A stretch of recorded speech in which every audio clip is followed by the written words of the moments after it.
कृषि में जहां फसल अवशेष प्रबंधन बेहद आवश्यक है, वहीं खरपतवार नाशक भी जरूरी है। खरपतवार नाशकों का नियंत्रण कैसे किया जाता है, आइए जानते हैं डॉक्टर बेनीवाल से।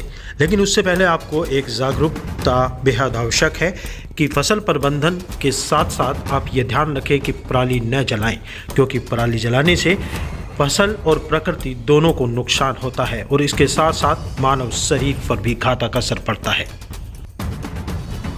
डॉक्टर साहब, किसानों के लिए क्या सुझाव देंगे? मैं डॉक्टर सुनील बेनीवाल, कृषि विज्ञान केंद्र। आप सभी किसान भाइयों को मेरी तरफ से नमस्कार।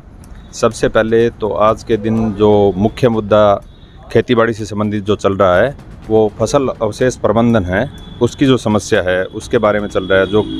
जो किसान भाई धान की बिजाई करते हैं, उसको धान की कटाई के बाद में जो अवशेष बच जाते हैं उनको मैनेजमेंट जो है उसकी बड़ी भारी समस्या आती है।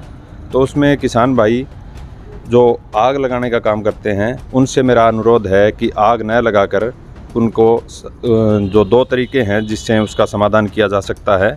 एक तो खेत में अंदर मिला सकते हैं, जो छोटी वैरायटी है, PB 1509 है, PB 1692 है, इस तरह की जो वैरायटी जो भाई किसान पैदावार इन वैरायटी से लेते हैं वो ज़मीन के अंदर मिला सकते हैं। जो लंबी वैरायटी है 1401 है, PB 1401, उनकी हाइट थोड़ी ज़्यादा होती है तो उसमें मिलाने में समस्या आती है। उनकी गांठ बना के बाहर खेत से निकाल सकते हैं। इसके अलावा जो फसलों में अवशेष जो है उनके आग लगाते हैं, उनमें आग लगाने से प्रदूषण की जो समस्या होती है उसको छोड़ के किसान भाइयों के लिए और काफ़ी सारे दिक्कतें आती है। एक तो जो ज़मीन है वो आग लगाने से पक्की हो जाती है, जिससे वायु संचार जो होता है वो कम हो जाता है, वाटर होल्डिंग कैपेसिटी है वो कम हो जाती है। उसके अलावा जो राख होती है वो भी, जैसे बाद में गेहूं की बिजाई करते हैं तो उस दौरान जो खरपतवार की समस्या आती है, खरपतवार को ख़त्म करने के लिए जो हर्बिसाइड या खरपतवारनाशी का जो प्रयोग करते हैं, उसको भी जो राख होती है वो सोख लेती है और उसका जो प्रभाव है उसको कम कर देती है। तो इससे खरपतवार को कंट्रोल करने में भी दिक्कत आती है। तो सबसे पहले तो यही है कि किसान भाइयों से निवेदन है कि आग न लगा के इन दो तरीके से उनका प्रबंधन करें। इसके अलावा आज के जो समय चल रहा है, अभी ज़्यादातर लगभग गेहूं की बिजाई हो चुकी है, सरसों की तो पहले ही हो चुकी है, गेहूं की भी 60-70% बिजाई हो गई है।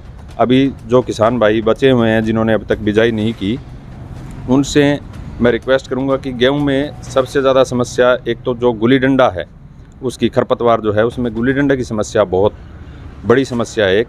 तो उसमें 2-3 जो केमिकल यूज़ करते हैं, उससे पहले हम उस समस्या को निदान के लिए क्या कर सकते हैं, जो जिनमें केमिकल का यूज़ नहीं करना है, आप अपने तरीके से जब बिजाई करते हैं तो उसमें ऊपर वाली जो परत है उसमें जो गुली डंडा का बीज होता है वो ज़्यादा होता है। तो किसान भाई जब खेत को तैयार करते हैं तो 2-3 घंटा उसको, जैसे हैरो है या कल्टीवेटर है, उसको लगाने के बाद में 2-3 घंटे उसको छोड़ दे ताकि ऊपर वाली परत सूख जाए।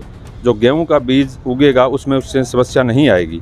मुख्य तौर पे जो खरपतवार है गुली डंडा, उसका उगाव कम होएगा। उसके बाद में जो खरपतवार की समस्या है उसको केमिकल के द्वारा कंट्रोल करते हैं। तो 2 तरह के केमिकल आते हैं।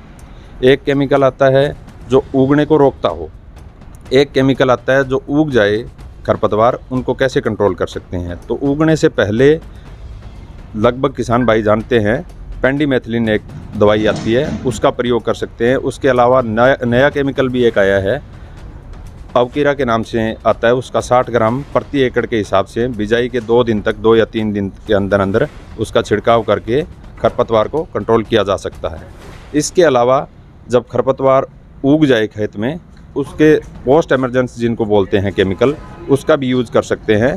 क्लोडिनाफोप है, जो संकरी पत्ती के जो खरपतवार होते हैं, नैरो लीव्स जिसको बोलते हैं, उनको कंट्रोल करने के लिए क्लोडिनाफोप का 160 ग्राम प्रति एकड़ के हिसाब से प्रयोग कर सकते हैं।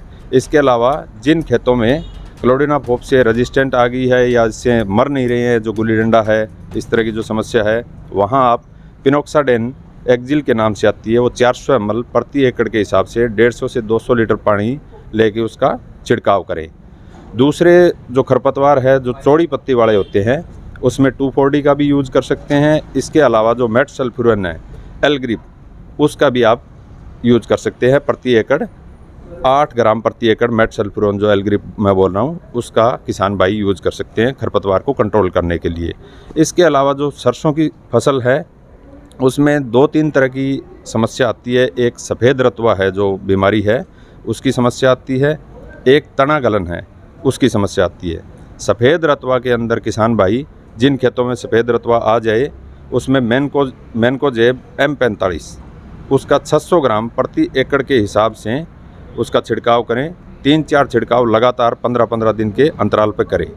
और जो तना गलन की समस्या है, जिन खेतों में हर साल तना गलन आता है या पिछली बार जैसे मौसम के हिसाब से ऐसा मौसम रहा था कि तना गलन की काफ़ी समस्या आई थी, उन खेतों में 0.1% कार्बेंडाजिम जो आती है दवाई उसका छिड़काव करें 50 और 55 दिन पे एक, और दूसरा 70 और 75 दिन पे। ये 2 छिड़काव आप सरसों में मुख्य तौर पे जो 2 बीमारियां आती है उनको कंट्रोल करने के लिए किसान भाई कर सकते हैं।